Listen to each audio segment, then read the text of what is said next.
একটি রিয়ালিটি শোতে, সেখানে আপনার বেনি মাধব যে কবিতা, সেখানেও গৌতম হালদার একটু অন্যরকম ভাবে প্রেজেন্ট করেছিলেন। সেটা সব দর্শকের হয়তো সেভাবে ভালো লাগেনি বা কারোর ভালো লেগেছে, কিন্তু আপনি তো এই স্রষ্টা, আপনি কি প্রতিক্রিয়া দেবেন? আপনার কেমন লেগেছে?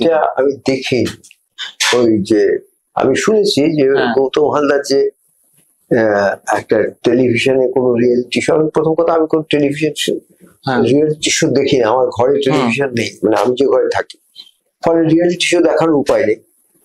কিন্তু ও গৌতম হালদার যেটা, উনি অভিনেতা, তো উনি যেভাবে করেছেন সেটা কোনো মানুষের ভালো লেগেছে, কোনো মানুষের ভালো লাগেনি, কিন্তু আমি সে বিষয়ে মন্তব্য করতে পারি না, এই জন্য যে আমার তো লেখাটা ছাপা হয়ে গেছে। এবার সেইটা নিয়ে কাদের যদি মনে হয় আমি এটাকে এইভাবে কাজ করবো, সে স্বাধীনতা তারা আছে, আমি তাকে বাধা দিতে পারি না। তবে বিশেষ শোটি আমি দেখিনি। মেঘনাদ বধ কাব্য একা গৌতম হালদার স্টেজে অভিনয় করেছেন, তা আমি 3 বার দেখেছি। সেটা দেখে আমি মুগ্ধ হয়েছি, আমি এইটুকু বলতে পারি।